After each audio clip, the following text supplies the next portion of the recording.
Hi guys, how are you doing?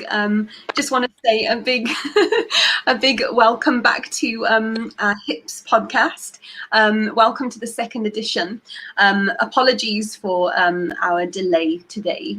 We've been having a few little tech issues, but hopefully we're sorted. If you do hear any kind of like delays, please do let us know in the comments. And as we go through this, we'll be kind of responding to you and just, you know, joining on the conversation.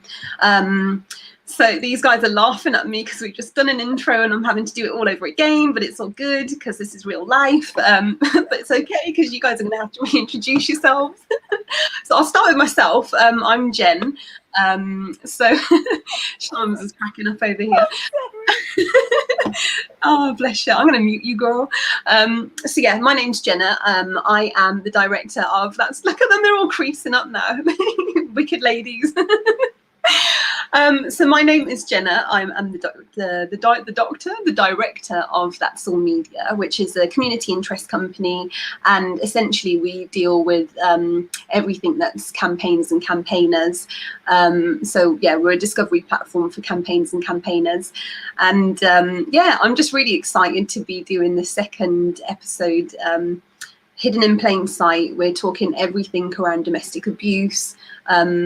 I'm obviously somebody that has lived experience with it, as are most of the ladies that will join us.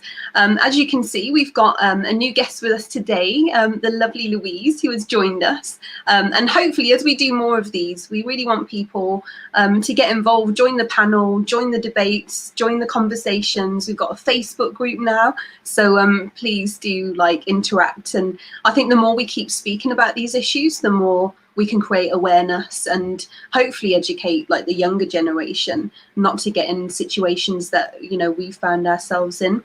So look at these guys are still laughing at me, you know, you guys are wicked ladies. Without further ado, I'm going to introduce Louise, who is our guest panelist today. So hey Louise, thank you so much. Hello, thank you for inviting me on. Oh, you're very welcome. So I also have lived experience of domestic abuse, more coercive control, manipulation, gaslighting, and I'm always interested to hear other people's stories and how they've coped through the other side. And also in the future, I'm hoping to get into going into schools, colleges, women's groups, and just talking about education, about how we protect ourselves from this happening in the first place. Aww. Thank you. Bless you. Right, I'm just going to let you guys know, if I have to come really close to the screen, we've identified that I am the culprit of this echoing issue. So if you do hear any echoes, I do really apologize. It's one of those days. I'm going to blame the snow. It's always the weather's fault. Down my ladies at the bottom, we've got the beautiful Naomi. Hey, girl. Hi, Jenna, you all right? And hi, Charmaine, and hi, Louise. I was just going to say, Jenna, as a suggestion, maybe when someone else is talking, if you mute your mic, it might stop the echo.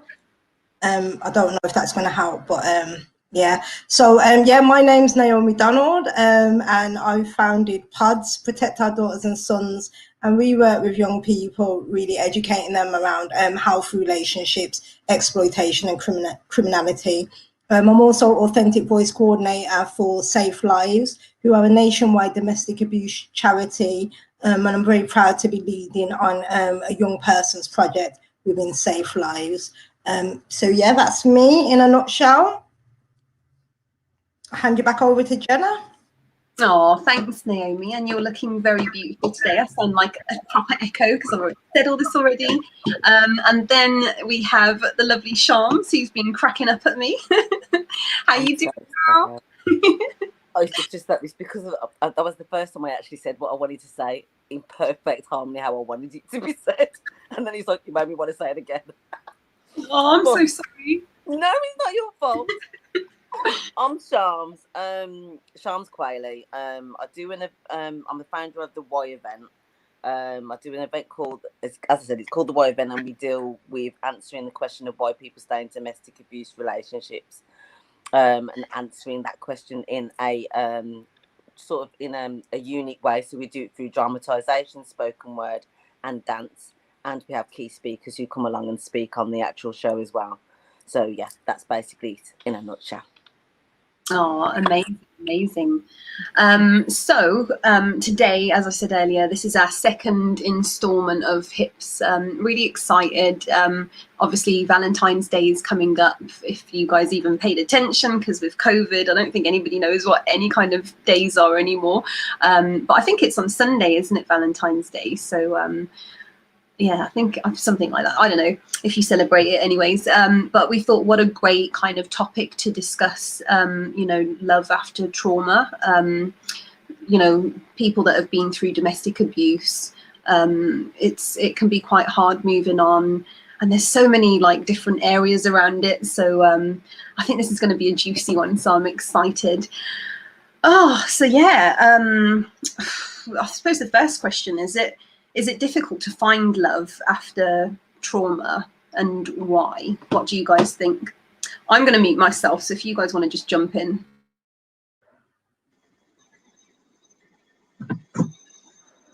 Has anyone succeeded? Love after trauma. Yeah, I think. Sorry, I was replying to a comment on Facebook, but I think that it definitely is possible, but there's work to do. You know what I mean? Like coming out of either a traumatic event or an abusive relationship, it can be quite hard, really, to then move on with somebody and I suppose be in love. But I found that for me personally, the first 2 years, I definitely wasn't ready. And then after that, I was in a very, very loving relationship that lasted quite a few years, you know what I mean? So it is possible, but I wasn't healed to continue that relationship. So that's been my learning. I had to go to therapy to be able to be in a place, to be able to receive love and be able to give love in the right way.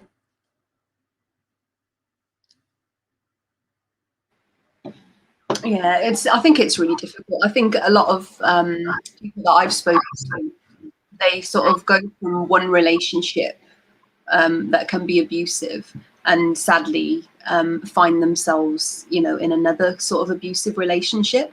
And I've always been quite interested in that, like, because you would think, wouldn't you, that you've learnt lessons, and I do sort of wonder, like what I mean. I know at the last episode we spoke about red flags a little bit, and I know, Naomi, you said about where were these red flags? Like, I couldn't tell you what red flags are, because you gave a really great analogy as well about the fairy tale syndrome, and it not actually being like, the troll under the bridge, but more like the Prince Charming that you actually got to be careful of. So yeah, I think there's definitely like elements of manipulation, and it's really difficult to understand or see the signs of when you are being manipulated. And I think abusers are very, very good at manipulating people and situations, so maybe that's why they do.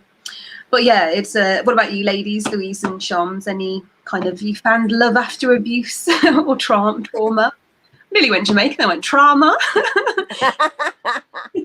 It's with me. Okay, I found myself going into probably not another abusive relationship, but I went into another type. Well, all right, there might be another type of an abusive relationship, in a sense. It was because the relationship I had with my daughter's father was a physical one. I think the next one, I don't. It's only looking back on it that I think that I would say that it possibly was, because I think it was manipulative in a sense. I stayed with him thinking that eventually one day, we'll sort of. I didn't want a serious relationship. I wanted to just see how it went. Then I ended up, because how women are, we end up staying in these long-term kind of relationships what are not really going anywhere. And it eventually sort of fizzled out, even though he was like sort of like a big love of my life at the time. Well, it was. Now, I don't think I was ready for me, but then I think it's also the case that we've got to take into account that it's self-worth, the self-worth of yourself. Do you have having that love for yourself to know that what you do deserve. And I think sometimes you could be stuck in what you could be very stuck in your ways of what you have, in what relationship, in the bad relationships of what you had previously. Do you understand what I mean? Because you haven't healed from whatever you've come from. But now I'm in a really good space. I'm online dating, and that's going really, really well. So sorry, the online. Sorry to cut you, Shams. The online dating thing. I know there's a few. Like, it's the thing now, isn't it? Like, oh yeah. How is that? Like, it just seems like a weird swiping left to right or whatever you do. No. Like one goes on Hinge. Oh. If you're looking for somewhere to go on Hinge. You get decent geezers on there. The majority of the time they are decent guys on there. And I've met, like, there's been some idiots. I'm not gonna say there hasn't been no idiots, but I have met some lovely guys, and there's one that I'm talking to at the moment. He may not be Mr. Right, but he's the one who's sort of getting me on the road of, like, sort of knowing what I want. Well, I already know what I want from what I don't want, but you know what I mean, what you're going to tolerate from what you ain't going to tolerate. And I couldn't, my practice run, is that what you call him now? Is that what we call him? What do we call him? Virtual. You're gonna have to it's called a rehearsal. So what I say to ladies is, don't be afraid to have as many rehearsals as you need to before you go for the live event. There you it's all learning. Yeah, and it works. It's working for me. Rehearsal. Yeah, because I mean, I did some research, obviously being like doing techie stuff and all that kind of thing. I did some research on like online dating, so I looked at a few platforms, and no disrespect to some of the guys, but they looked like rejects of The Walking Dead. Yeah. It wasn't a very pretty sight, and I was just like, where did they find these people from? And like the things that they message you, and it's, I don't know, I just felt really overwhelmed. I was like, whoa, like this is how a lot of like the young people are doing their thing now. Like, this is how they find relationships. And I'm like, I suppose that's one good thing about COVID. Like, you actually get to, without the physical kind of connection, you get to, talk to people, I suppose. But yeah, it was a weird kind of thing for me, and I felt really overwhelmed. I was like, oh no, it was like swipe, swipe, swipe, swipe. Felt, yeah, crazy. Get unhinged, babe. Get unhinged. What is that? The platform, is it? Yeah, it's called Hinge. Don't listen to her, because you're gonna get the same thing. Let me tell you, yeah, you're gonna get the same thing. Yeah, let's keep it real, yeah, and let's be honest, because all of these, and because lots of women ask me about this, yeah, and what I would say is, all of these dating platforms, you are going to get all of that, like, all of that crap, all of those, like, weird guys and stuff. But it's kind of like just knowing what your own boundaries are. And for me, it's fine to talk to somebody. And then if we don't talk after 2 weeks, and that's fine, because then you're not for me. Do you know what I mean? Because anybody that is for you anyway, they're going to stick around, and they're going to put in that effort. You know what I mean? But I've referred a few of my friends to Hinge from Charmaine's advice, and I've been cussed. I've been cussed. There's some decent ones on there. Now there is, but they can look good, but sometimes they're not talking the right things, or the way they go on, like, might not be. You know what I mean? And just like I said in the beginning, like, let's not forget that Prince Charming can also be abusive and also be a bad person. The troll sitting under the bridge can be a very, very nice person. Do you know what I mean? So we've got to get to know people. I thought you were going to say by its cover. Sorry? Yeah. Don't judge a book by its cover. Yeah, exactly. I thought you were going to say that these trolls live on Unhinged as well. Some do. Some probably do. Yeah, like, it's crazy. What about yourself, Louise?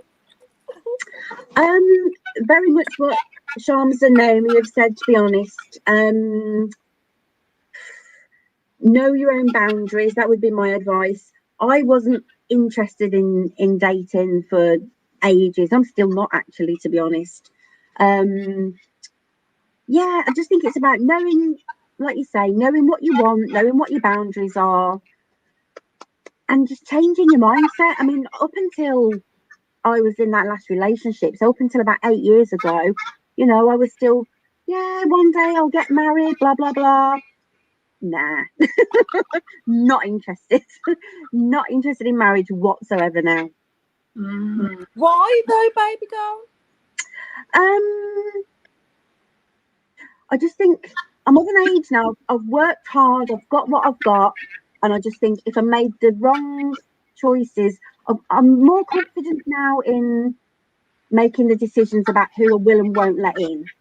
But I just think if they can wreck your emotions, they're damn not taking my money.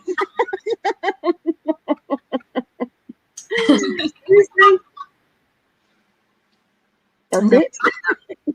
And sorry, no, go on. No, go on. No, I was just going to say, like, I think the trouble is as well, you know, when you end up on your own, because I mean, there's another side to this as well, where you're so afraid of being hurt again, you actually just cut everybody off, and you just, you know, you're just scared, kind of thing. And then you get to a position where it's like, there's like really nothing out there. The dead. Not even that, but you get too comfortable with yourself, and it's like, you know, like I don't want to share my wardrobe with anybody. Like my shoes have their own place. There is no room for you in the drawer.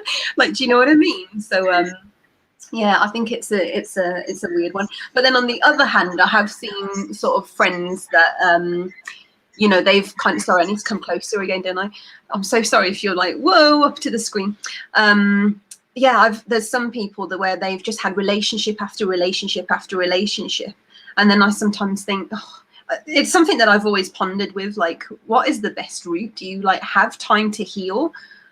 Or do you just, you know, jump straight in and then just learn what other people can show you? Because, you know, you can't, like you say, you can't live like that forever, kind of thing. So it's a really tricky one, isn't it?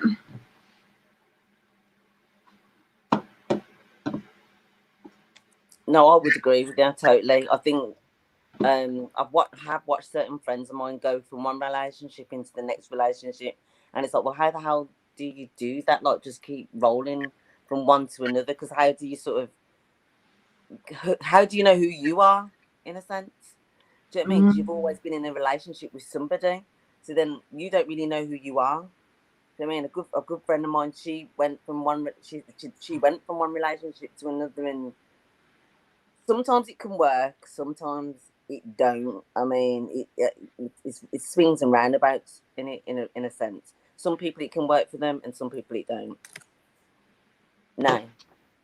I was sorry, I was waiting for Jenna to unmute me, like I need to ask for permission. But just in terms of what you said, I think like that's so important. Like, do you know what I mean? Like, you've got to do like the inner work and be in the right place, because sometimes, whether you've gone through like domestic abuse or any trauma, if you rush into a relationship, you might express yourself or show yourself in a certain way in the beginning when you're just getting into that relationship, but then all your trauma is going to come out within that relationship, and then you might start treating that person unkindly or unfairly or whatever, like, you know, not meaning to, but because you haven't healed. So I think healing it is the most important thing. It really is. In all of this, it's just healing, and whatever that looks like for you. Yeah, so my friend gave me a really fire point today, and she said, do partners need to know your history? So if you've been in so fire point. Okay, so I was thinking about this after she said it, and I was like, oh, that is so interesting. Because on one hand, like, if they're nice, you know what I mean, like they might need to know things that are traumatizing you, or triggers for you. But on the other hand, it's like it can kind of taint, like, you know, a new beginning kind of thing. So it's like, I just thought that was a fire point, because I was like, damn, I don't know. What do you guys think? I don't know how I feel about that one yet. I guess they don't need to know the the finer details, do they? Straight away, I thought, well, I'm just transparent. That's how I work, and I know that the way that I've got to move forward is, like I said, being firm about my boundaries, knowing the red flags. But yeah, I think if what exactly did she say again? So the question was, sorry, I was muting for a second. The question was, do partners need to know your history? Should you tell them so that they're aware of you know, how your history kind of thing? Oh, sorry, Louise, you might have to unmute yourself again. Sorry. Yeah, I just think they maybe don't need the finer details. They need to know that it was a bad relationship, didn't work out, you know, boundaries were crossed. They perhaps don't need to know the details, but that's from my perspective, and I think everybody else's experiences are going to be different. That's the thing, isn't it? There's no one rule for one, you know. We've all had really different experiences. I think for me, from my perspective, my business is out there because I talk about, like, you know, what I've gone through, and might not be all the intricate details, but some of it, like, you know, like we've already spoke about the shame that's attached to, like, you know, certain parts of certain elements of domestic abuse, the shame and the stigma. And it's almost like, if I had a choice, like if I went public with my story, I think moving forward with anybody, I wouldn't want to share with them straight away. I would have to trust that person then to be able to share those parts of me, because, you know, like, they're my deepest and darkest secrets, you know what I mean? And even now I talk publicly about what I've gone through, but I don't talk about everything, because there are certain parts that I have to keep for myself, do you know what I mean? But if I was in a loving and trusting relationship, then I would definitely 100% be open and honest, because that's how a partner's supposed to make you feel anyway, that you can share anything with them without no judgment, no stigma attached. So yeah, it depends on the situation, like Louise said. What do you think, Shams? To be honest, when you're saying, well, what do you tell? It determines on what you were telling, because obviously I was sitting there thinking about, is it on about partners? Because it could be on about how, like, all these other things. That's what went into my head. And to me, not everybody needs to know. I don't want to know the whole of his history of what you've done and who you've laid down with and who you haven't laid down with. I really don't care. Everyone has a past. Everyone has a history. That's your business. What I deal with is what's going on with the here and now, and that's how I sort of see it. In regards to, like, the story, I don't hide the fact that I've gone through abuse anyway. I sort of have that. I know what when they talks about, like, that stigma of people looking at you, in a sense that guys could look at me in a sense that oh, she's damaged goods. She's going to be all traumatized if I even raise my voice at her. As you can tell, I'm a person that, yeah, my butt, you know what I mean? Come at me and I'm going to come right back at you anyway. And I was like that when I was in my relationship with my daughter's father. I've always been a mouthy person anyway. It's just that when I fell in love with the wrong person and he worked me down, he wore me down, to the point that I had no self-worth of my, well, I felt like I had no self-worth. And I think, in a sense, it was slightly there beforehand anyway. But sticking to the question, yeah, I think it's yeah, like Nay says, if I'm in a comfortable relationship, and all the other stuff, what I wanted, like all the other darker stuff that's happened behind the scenes of it, then I probably would share it with them. But it's not going to be right at the forefront of anything when I'm starting a relationship. Oh, by the way, do you know what I mean? Because I don't need to share it with you. It's none of your business. I want you to get to know me before you even know anything about my trauma. Do you know what I mean? And I don't want trauma to be the essence of who I am, because it's not. There's more to Shams than what actually happened, and that wasn't me who impacted. Someone impacted on me, not me impacted on someone else. Do you know what I mean? Mm-hmm. I'm not going to give them that power, or give him that power for him to think that stop me from moving on to where I need to be in a nice, loving, caring relationship. Do you get what I mean? Does that make sense? Yeah. Yeah. That's all I got to say on it.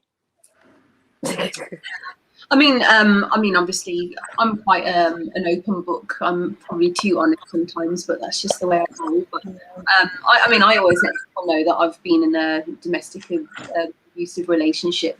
I don't know if that's the right thing to do, but again, same as you guys, I don't really go into loads and loads of detail because some of them can be really, sometimes as well, when you talk about it, it can be really triggering because it's like, the first podcast that we had over Christmas, one of the incidents that happened to me where, I can talk about this because it's been to court and he was prosecuted and everything, but, this was back in the day, like, my ex-partner tried to kill my daughter, and it's like every Christmas that comes back round again, and it's like little things that you see on the TV and stuff, it just like, whoa, it just brings back all the memories. And so, and it's a shame really, because when you've moved on and you're in another relationship, certain things can happen and you can sort of maybe act up and be triggered by something. And in a way, looking from their perspective, if they don't know what's happened or what the cause of that might be, it's kind of sad for them because they can't really work around you or know what to do or say to console you or make it better, kind of thing. So yeah, I thought it was a really good fire question, and I'm genuinely in kind of two minds about it, but yeah, it's really, really interesting. Can I just, I thought you was going to change topic. Carry on. I just want to add on that. I was going to go on to something, but yeah, feel free to. Yeah, no, I just wanted to say, because somebody has put in the comments like that they don't think that history needs to be told as such. It should be learned.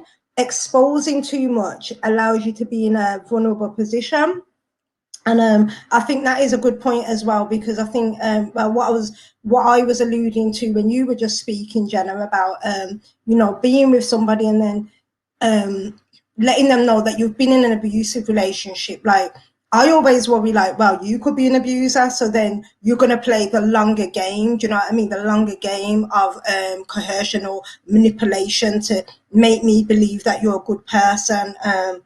I heard a story from someone recently who said they'd been in a relationship for 3 years and there was no signs, nothing had happened until they got pregnant. Do you know what I mean? And then the relationship just became abusive, and then they later found out that their ex-partner had also been abusive to his previous partner. Do you know what I mean? So it is, I don't think there's any right and wrong, but I just think that you need to be aware and careful when you are sharing those parts of yourself, because people can use it against you. Yeah, that's really interesting as well. I was going to ask if you guys don't mind saying, I was very young when I met my abuser.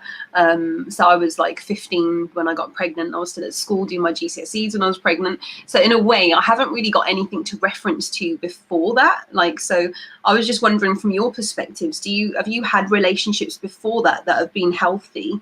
Because for me, I've really got nothing to reference to before that happened. So if you don't mind sharing, of course, like if you've had healthy relationships before you got into an abusive one. I'll go then, because you lot are taking long. No, but yeah, like you, Jenna, I was 13 when I met my ex-partner, and he was the same age. So the only thing I had to model was a relationship I had with my dad. Do you know what I mean? And it's like I always say about growing up with my dad. And yeah, if you are watching, Dad, please don't send me a message or cuss me for saying this. But my dad was there, but he wasn't really there. Do you know what I mean? So when we talk about father absence, sometimes people might think that's a father who is not living in the home, is away in prison or whatever.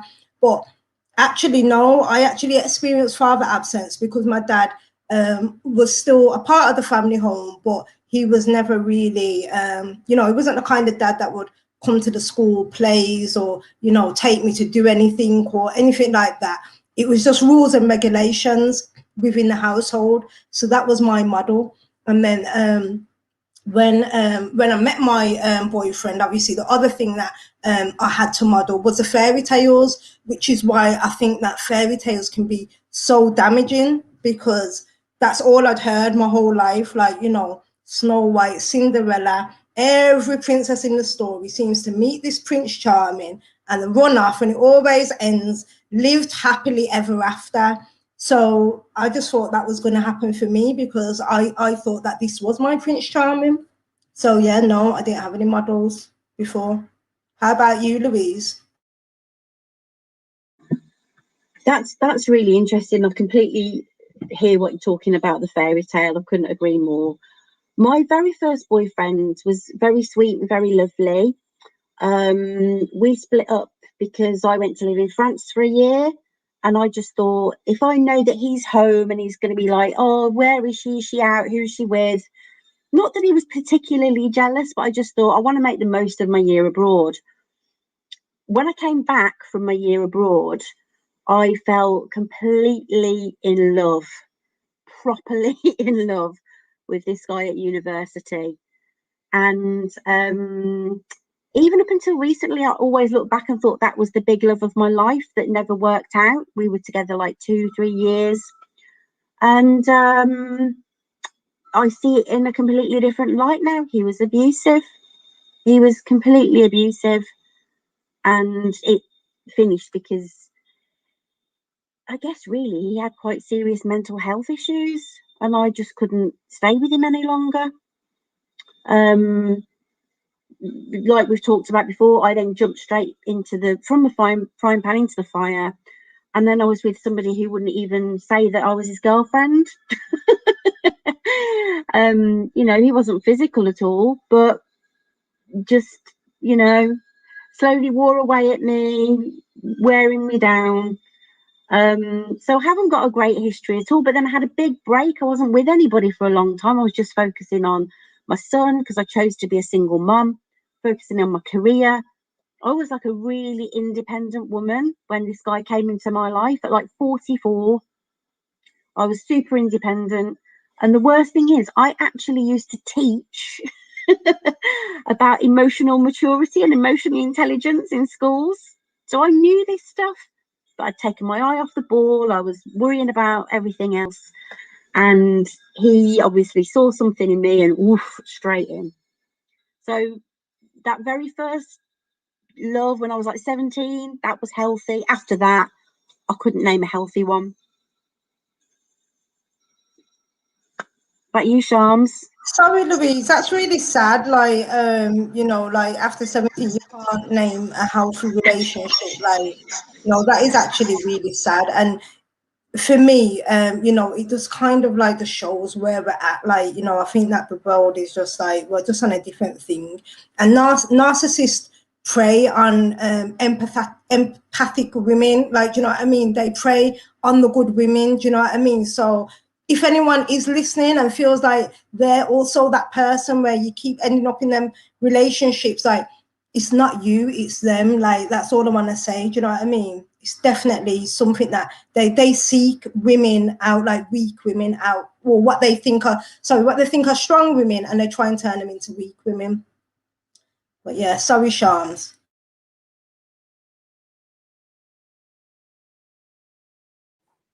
But with me, I did have my first boyfriend was when I was 17. I still have him on Facebook. We found each other on Facebook again. So he was lovely.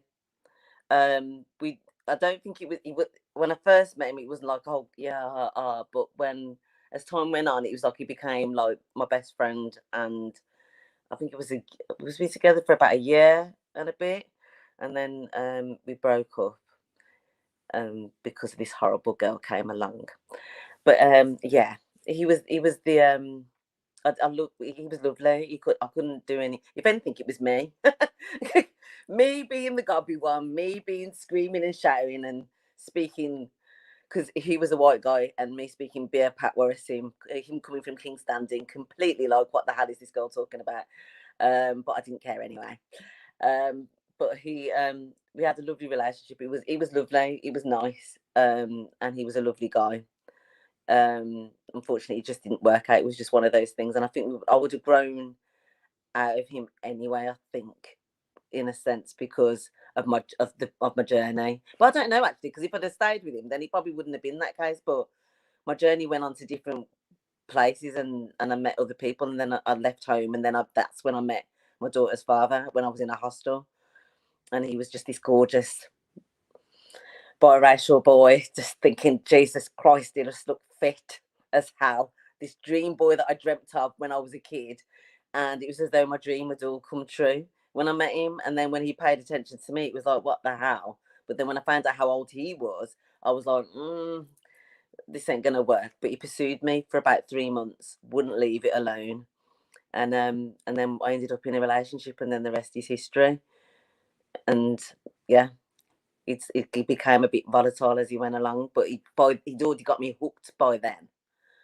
Do you know what I mean? I was already hooked by then. There was no signs of it whatsoever. I never seen it coming. And the first time he hit me, he ever put hands on me, the first thing he hit me in my face, and then I hit the floor, and he turned around and he said, what are you looking at me like that for? And he goes, you're going on like you've never been hit before. And I've gone, well, the only person who ever laid their hands on me was my dad. That's the only, at that point, he was the first person who ever put hands on me. But yeah, I digress. So yeah, I had a positive relationship. So I've had good relationships, and my mum and dad are married, and obviously, and they're still together to now. So I've seen, do you know what I mean? I was brought up in that kind of, let's stick it out and try and ride it out for bad or worse and whatever. That's what I tried to do, even though my dad's never put his hands on my mother ever. But yeah, I just couldn't, because he was too volatile, and he was brought up in a different world than what I was, because he came from a domestic abuse relationship. His parents were in an abusive relationship, so he just followed it on. Yeah, that's so interesting. I think like how we model things on people that are close to us, obviously like our parents, is really interesting. And I speak to a lot of people who have been through domestic abuse, and you know, there's that multi-generational domestic abuse story there. And like with my mum, there's been stuff happened. There's on my dad's side. I mean, same with you know. I mean, like I've not had an amazingly positive relationship with my dad, and sometimes I wonder with that as well, like, is it that father-daughter relationship is so important, because it sort of sets the tone for you as a female, like how you should be treated. It's the first man that, you know, shows you like how to be respected almost. And if you don't have that, you're trying to learn and, you know, find other things to just shape it and make it make sense of it, kind of thing. But yeah, I think how we model ourselves on people, because as you guys know, I do a lot of podcasts with young people, and one of the conversations was around like female role models. And you know, you've got like some of these women that just go around doing certain things and dancing in provocative ways and stuff, and it's like, oh, role models are just really, really important. Yeah, like it's just really, really fascinating. I mean, for you guys, what does a healthy relationship look like? Because I think I posted a video in our little WhatsApp group, and it was on TikTok, because I'm cool and I'm on TikTok at Jenna Von Dunk, if you want to follow me. Sorry, I thought I was muted. But yeah, I mean, I'm just recently on TikTok, but it's so addictive. It's like so addictive. I came across this guy, and I thought it was a really, really cool little platform that he's got. And he was just giving tips on like, as a man, like how he should treat a female, and also a message to women, like this is how you should be treated. And I was like, oh, that is so cool. And I love when we have these new platforms and we use them for good. And I just thought it's a really, really question to ask you guys, like, you know, what does a healthy relationship look like now that we're, you know, all a bit older? What does it look like to you guys? Do I have to keep going first? You lot are mugging me off, but yeah. For me, a healthy relationship has to include, like, you know, love, integrity, trust, honesty. Like, there was a podcast on the other day, and the question was, should a woman be submissive to a man? And obviously, loads of women are kicking off. However, someone did give a really good answer in terms of, like, you know, which I actually agree with, in terms of being submissive within a relationship. You would have to have those things included. You know what I mean? Like, I would have to be able to trust somebody to know that they're not going to hurt me, and they are 100% for me, and they want to see me win, they inspire me. Like, I would have to have that level of trust there for me to feel comfortable and confident in a relationship. And having a discussion a few months back with one of my male friends, actually, and I was saying, like, because I've probably been single now for probably nearly 2 years, a year and a half, like, since the last relationship that I was in, which was actually with a narcissist. Don't know how it happened. Like Louise said, you can have all this education, you can be all clued up in that, and you can still get, you know, in the trap. But I think what this person, what my male friend had said to me when I came out of that relationship, what he recognized was I was purposely dating on men who were not emotionally available, because I didn't have time for it. Do you know what I mean? I weren't looking for anything to be like fully invested in anyway. So it was easier for me to, you know, be around guys that just weren't like emotionally invested.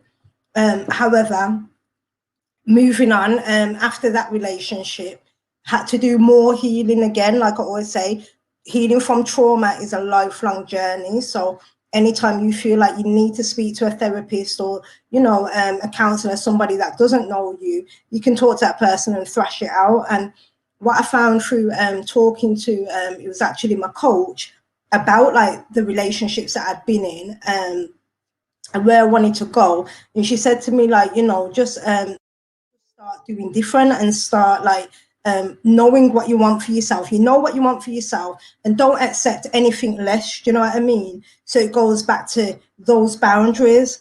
And none of us are perfect, because sometimes you have boundaries in place, and you know, you might let one of your boundaries slip. But the more you practice your boundaries and the more you put them in place each day, the easier it becomes. You know what I mean? Where now I'm very like cut off, and that's why I can do the dating apps, like what Charmaine was saying, because I can talk to anyone, and I just know, like, you know, if a boundary's been crossed or it's not for me, see you later, block, delete, and I move on, and I don't even think about it. Like, so yeah, that's what I would say.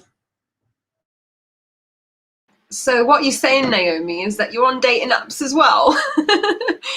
Well, Charmaine, blame Charmaine. She brought me here because you in, man. it was lockdown, and Charmaine.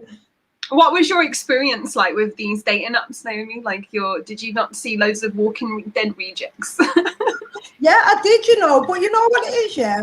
I think because I'm a person anyway, just in life in general, in life in general, like, I can literally talk to anybody, and it, like, do you know what I mean? So for me, I like what I said to Charmaine is, don't look at it like a dating app, look at it like a friendship app. Do you know what I mean? And you make friends with people, because if we think of it, if we think of every conversation, every initial conversation, oh, I might date this guy, I might get married, or forget all of that. Like, do you know what I mean? 'Cause I need to be your friend first anyway.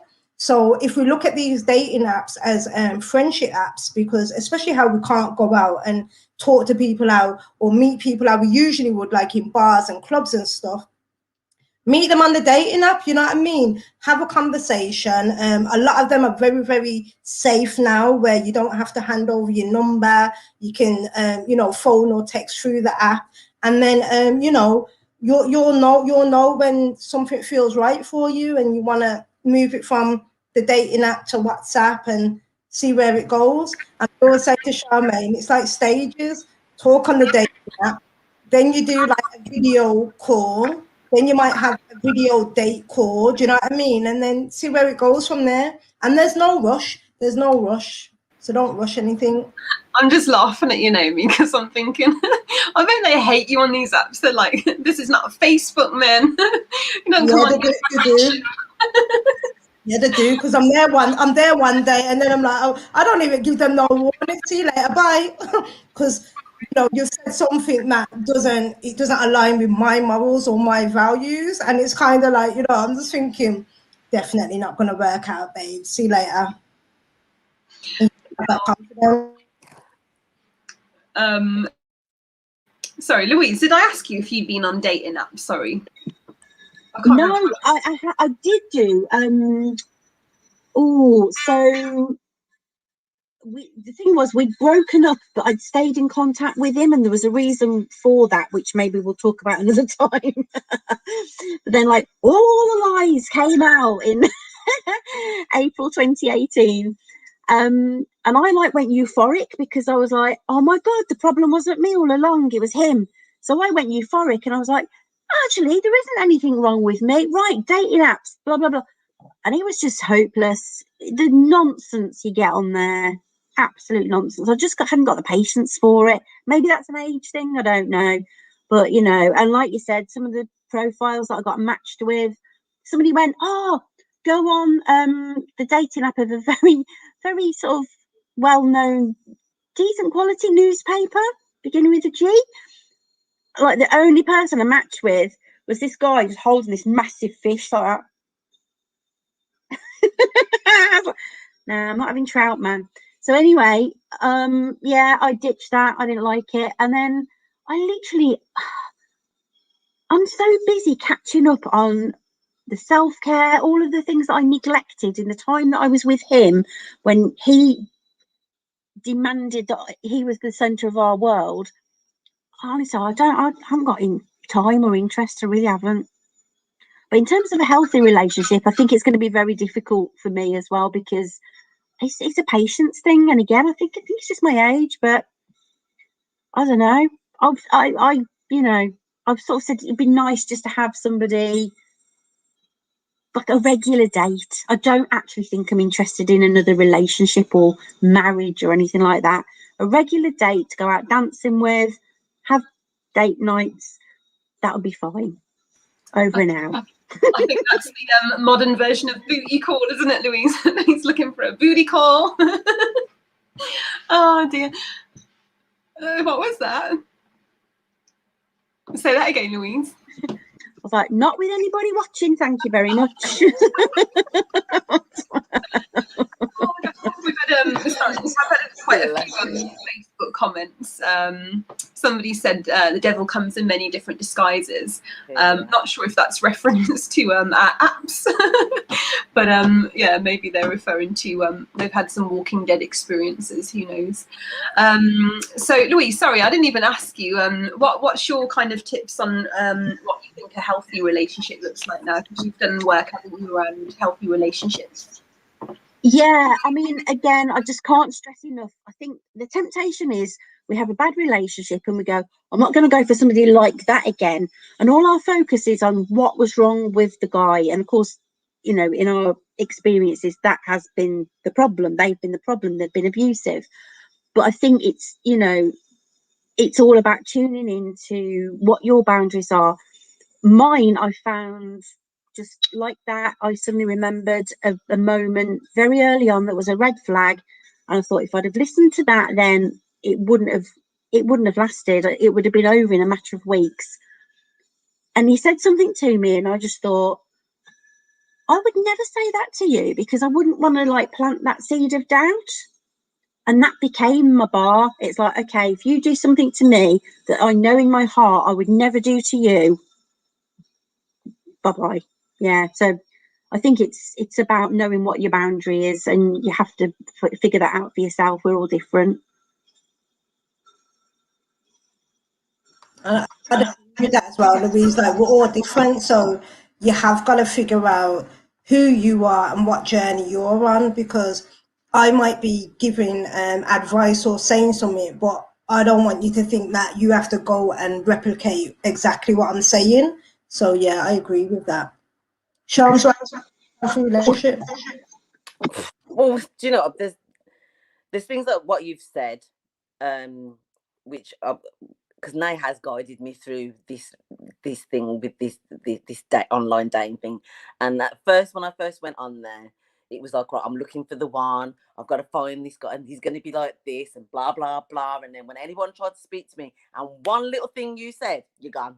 There was like, I'm not having it. My man's talking to me like I'm some such and such. I'm not gonna. And man's talking. I'm not. Nah, I wasn't having none of it. So then I thought. Now it's like she says, deal with it as though they're your friends. So just talk to them like you're friends. Like there's no expectation. If you put an expectation on something, then you're not sort of getting to know that, but you're just looking for them to fall or fail. Do you know what I mean? There's dickheads everywhere, wherever you go. Excuse the pun, but there is dickheads wherever you go. So it's just a case of weeding out the right one. Do you know what I mean? Have one who you have a connection with. There's been ones that I've had text connections with. We've gone on to have a conversation, because at first I was not talking to no one. Now I was going, you need to phone them, because me phone anybody, anyone speak to me on my phone? I don't think so. Da-da-da-da. And then I was like, I took the leap with this one. I said, I'm going to do it. I just took the leap. And do you know what? The guy was actually all right.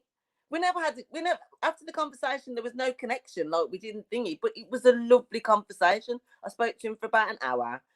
We don't want the same things, really. I weren't really feeling anything there. And we both went on about our merry little way. Gone on with another one, had another conversation with him. And me and him talk till now. Like, he moved upgraded to having my mobile number. Yes, he has my mobile number. We have conversations and we chat nearly every day. He's cool. He's all right. I don't know if he's the one, as I said, but like, we'll see. He's the practice run for now, but he's cool. Then there was one that I tried. Let me tell you, there's some disgusting, disgraceful people out there in this world who've got no manners or any decorum about themselves whatsoever. And this guy, we had really good banter, very good banter, text message wise, everything. But it kept on sort of dropping off a bit. And then I just kept on pushing. And then I felt like I was the one pushing it a little bit. Whereas I like a man to take the lead with me, because I don't want to feel like not like I'm begging you, or like I'm the one I don't want to be the one chasing, in a sense. Come on, give it a little bit of leeway either way. So basically, I thought, sort of said, let's have a conversation. Let's see if there's anything there, so to speak. Had this conversation. This geezer, as soon as he came on the phone to me, oh, you're right. Something F, and every form of F that you can think of in every sentence came out of this man's mouth. I was disgusted. Now, people who know me know that I am not, my language can be a little bit potty when it's ready. I'm not gonna do, I ain't gonna hide the fact that my language is not the greatest when it's ready. But I can hold a conversation, as you can tell, without me having to swear at all. From this geezer being like a potential to this geezer being like nothing. I ended up, and he made it to my phone as well. He got blocked from the actual app, blocked on my phone as Nadie took her example, block, and block them again, so that they're not on anything that they can come back to you and say anything to you about anything. Then I seen him on another app, would you believe, on an actual another app. And I was just like, vile, disgusting man. He was short as well. Don't really do short men. Prefer the taller ones, to be quite honest, but you know what I mean. So I felt like he had a bit of short man syndrome. So hence the reason why he felt like he had to puff out his little chest as he did. But yeah, I believe that what I was going to say as well, that women who are independent, we are independent women. We are strong and independent women, all of us are. But I think what women have always got to remember is, let's not take the balls from the men, because I think we tend to do this thing that we strip them of being who they're supposed to be. Let them lead if they want to lead. Do you know what I mean? Let them be the one that sort of guides the way if they want to guide the way. Don't always feel that you can't be vulnerable and be, whether you want to call it vulnerable, submissive, or whatever. There's got to be times that you got to let him just be the man. Let him take the lead. Let him do what he's gonna do, and let you take the back seat and let him make the decisions. I think a lot of women sit there and strip these men and take their balls from them, and it's a shame. Do you know what I mean? Because there's some very good men out there, and then they end up being scarred and tarred and think that all women are the same, are like that, and they're not. But let a man be a man and enjoy the ride, so to speak. But do you know what I mean? Enjoy it, man. Have fun, and enjoy the relationship, man. Yeah, No, I totally agree with you, because I think, yeah, we definitely, I think, you know, as you say, strong, independent woman, there is risk there of like demasculating them, if that's the right word.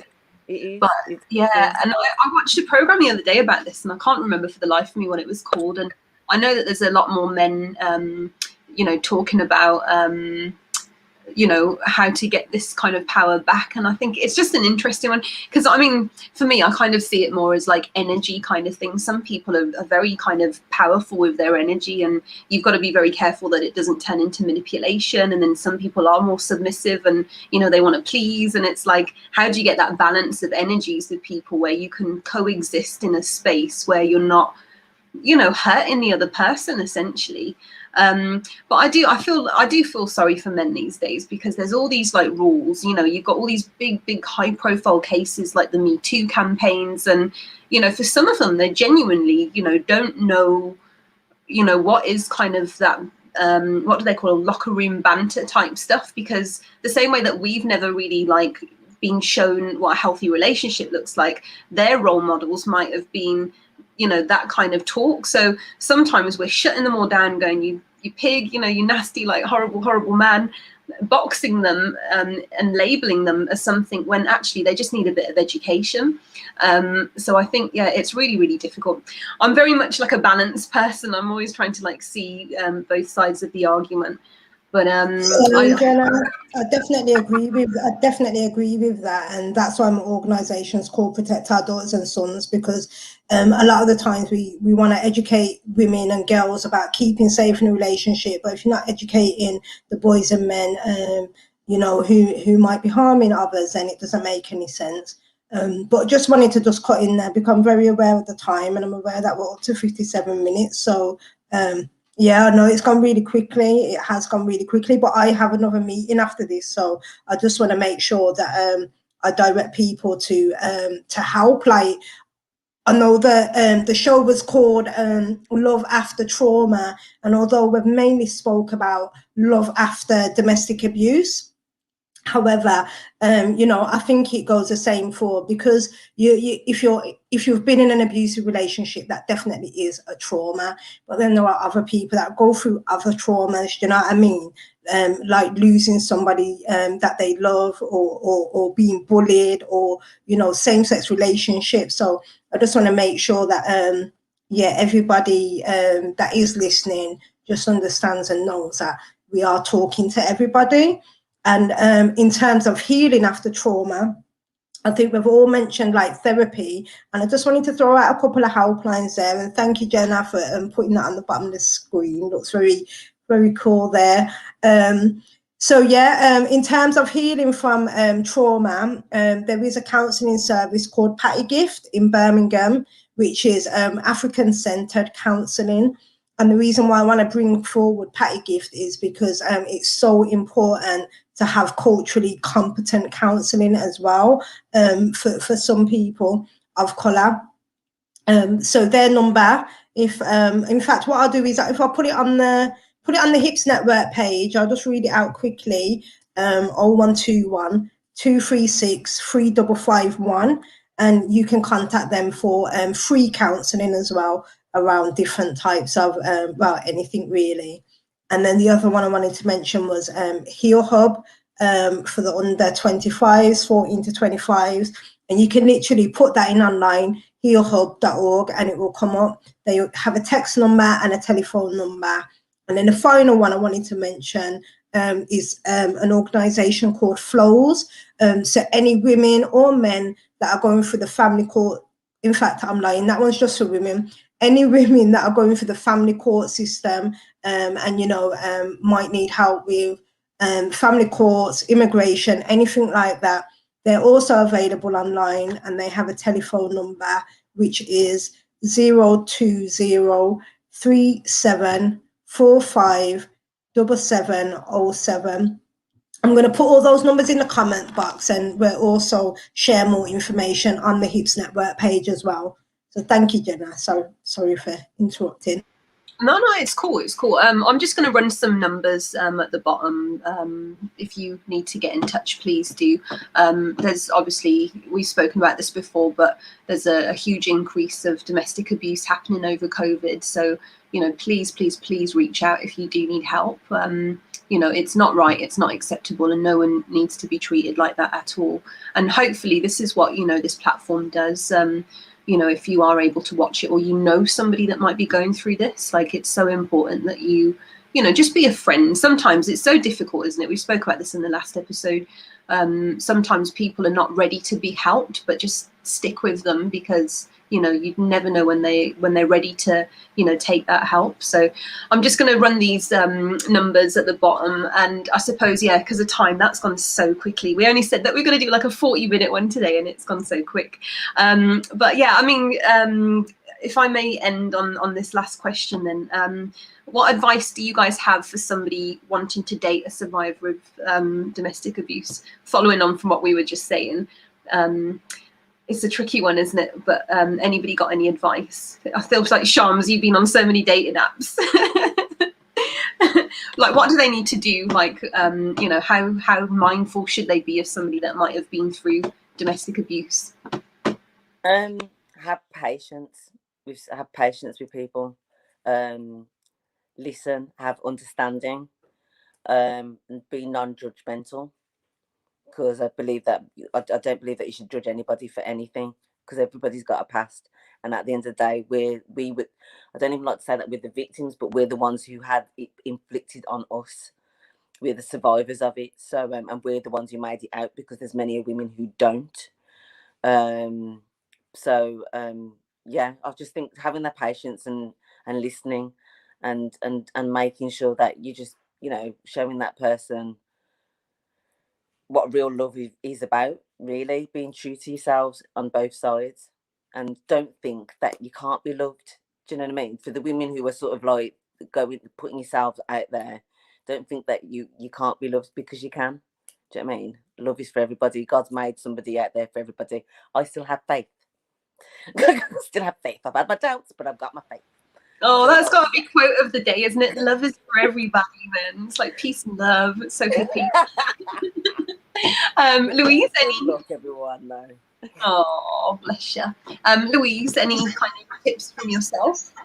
I think if you're talking about somebody who's prospectively going to be dating somebody who has been in an abusive relationship, I think they really need to know who they are and what they want, and they need to have done the inner work and be sure of who they are and what they want, because it's when they've got that doubt, that's when boundaries start to get tested, pushed, you know. So I think if somebody's looking for a relationship, they need to know what they're after as well, and who they are, and to work hard on themselves, iron out any insecurities, work hard on that. Yeah, that is such a good point, Louise. Like, we talk a lot about ourselves, what we need to do, and it's actually like what Naomi was just saying, and the awesome work she does with pods, by the way. Yeah, it really is about educating both. As I was working out, because you guys know I've been on my fitness lately, and I was listening to like Beyonce, because that's what I got to get down to when I'm like working out.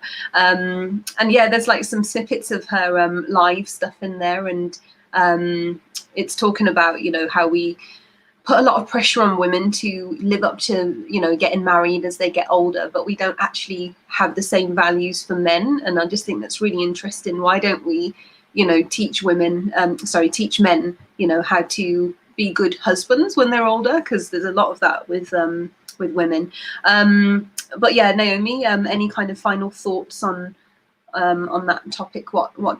What does a partner of somebody that's been through domestic abuse, like, what could they take away? Oh, sorry, Naomi, your mic's. Sorry. Yeah. One thing that really bugs me is when men, or not even just men, anyone calls survivors of abuse or trauma crazy, because we might be having a trauma response to something. So sometimes we might be a little bit loud, or a little bit like, you know what I mean? Because we're still on our healing journey. So I would say, you know, stop judging people, because at the end of the day, trauma can affect anybody, and that road to recovery, it can be long, and it can be very difficult at times. In terms of men that or women that want to be in a relationship with somebody that has been through abuse, and I would second, like, you know, just what Charmaine and Louise were saying, and really just look at yourself and what you need to do and who you need to be for that person. Do you know what I mean? Honesty, integrity, and trust are the 3 key ingredients to just making anything work, really. So that would be my thing. And Valentine's Day is coming up, and I think I said it last year and the year before. Anybody that is on their own, like, you know, and feeling a little bit like, oh, everyone else is getting presents and roses and all this, if you are on your own and you are not feeling loved, then you need to look in the mirror and tell yourself, I am beautiful, I am in love with myself, and feed yourself those positive affirmations, because once you start believing in yourself and seeing the beauty within yourself, then everybody else will see it, because it is there. So yeah, that's my closing statement. Thanks for the ladies. That was so beautiful, like very, very, yeah, clap for you, Naomi. That was very, very beautifully put, and it's so true, isn't it? And I think just to round up what everyone said, it's really important. Like, we've, as humans, just regardless of, you know, what our past has been, where we're going, I think, you know, just having focus of what they're trying to do in life, what their purposes of being here. I think once you know who you are and what you're trying to do, you know, I mean, for me, a relationship should really just be about, you know, building with somebody. If they don't add value to you, what's the point? It doesn't make any sense. So yeah, I mean, yeah, just to echo what Naomi said, it's Valentine's Day on Sunday, I think it is. So whatever you're doing, have a beautiful day. We really hope you've enjoyed this podcast. And yeah, you know, please get in touch with us. We've got the email below, askhips@mail.com. We got the Facebook group that you can get in touch with, and hashtag us as well, the Hips Network. This is a space for everyone to just follow on the conversations in between these podcasts that we're doing. And I think on that note, like, we're going to end it there so Naomi can get to her meeting. But thank you so much for those of you that have tuned in. For those of you that are watching in the future, Valentine's Day is probably gone, but all the info in here was just as relevant. So yeah, big thank you guys, and have a lovely evening, whatever you are doing. Bye.